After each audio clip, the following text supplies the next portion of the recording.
Broadcasting from the center of the military universe, Fort Bragg, North Carolina. This is the 18th Airborne Corps Podcast, the official podcast of America's Contingency Corps. Hey, this is Joe Buccino, host of the 18th Airborne Corps Podcast. We're talking about Operation Market Garden every day between September 17th and September 24th. Every day a new episode on Operation Market Garden. This is continuing that series, continuing that coverage. So today we've got on Dr. John Bonin. We had him on yesterday. He's back on today. Frankly, between you and I, it was the same phone call, same conversation. We just cut it into 2 episodes. So when we had him on yesterday, he was talking about the idea behind Market Garden, and he was making the case that it's justified. It was justified to launch this big, bold plan. Here he's talking about some of the failures in execution. Specifically, he's talking about the way the airborne force was structured, the command structure. I asked him about the daytime airborne insertion.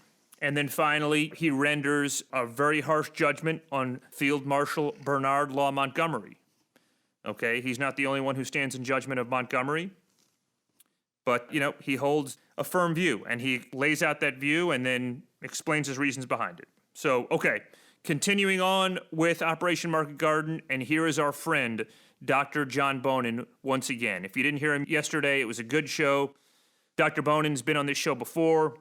Army War College professor, retired colonel, historian, all-around good guy. Here he is.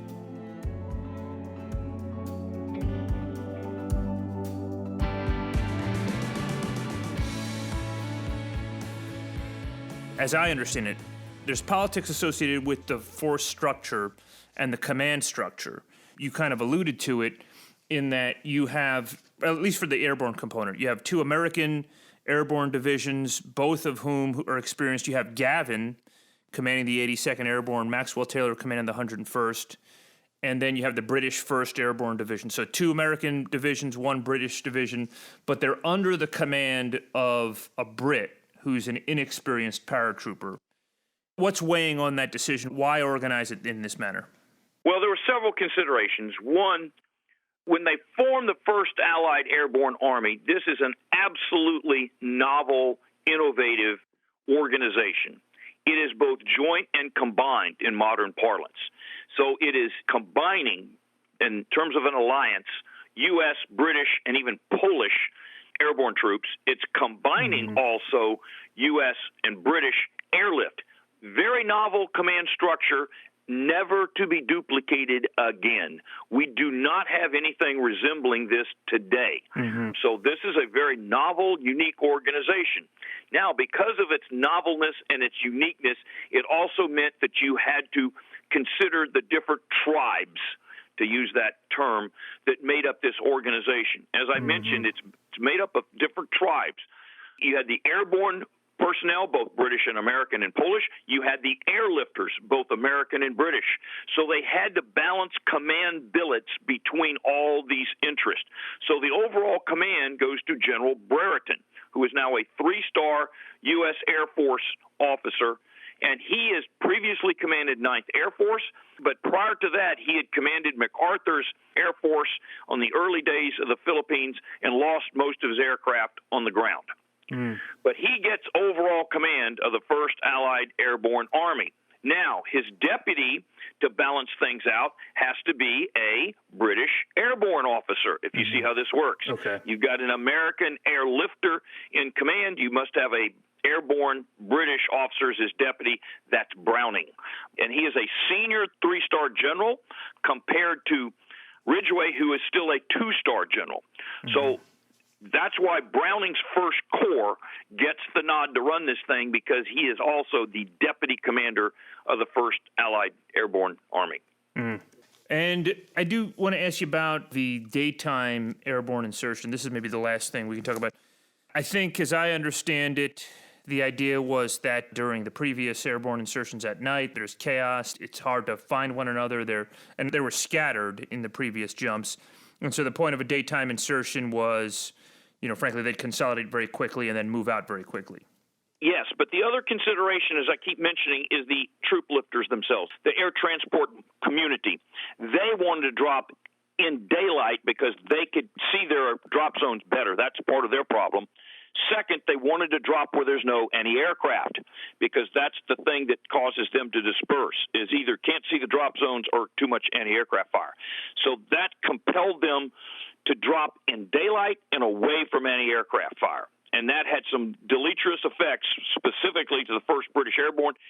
It was less significant to the 82nd and the 101st, who, even though they were dropped in daylight, were dropped relatively near their objectives, although not as close as they even would have wanted.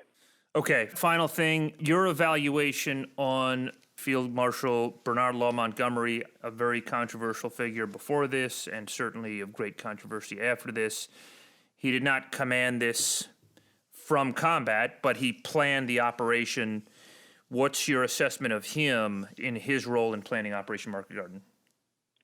Montgomery comes close to being a toxic senior leader in the sense that he is so avidly pro-British, he is thereby anti-American.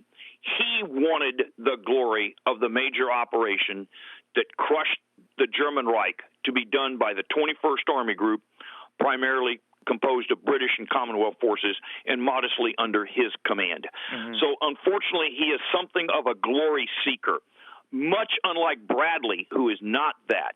One can compare him only to Patton in the sense that he's a commander who thinks of the glory of his own organization or his own command.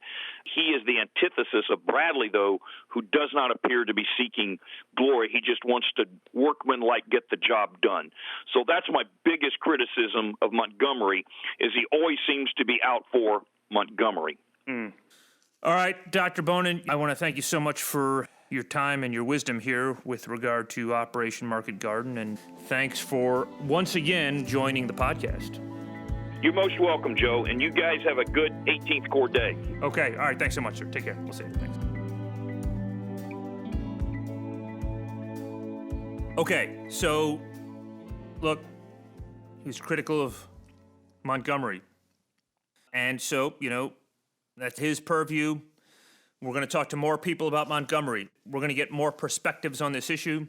We're going to get more perspectives on Operation Market Garden. So we want to thank you for listening to the 18th Airborne Corps podcast. Please subscribe if you have not already done so. Please leave a 5-star rating and a review if you've not already done so. And, we want to thank you for listening. Please continue to listen. And another episode about Market Garden tomorrow. Thank you so much.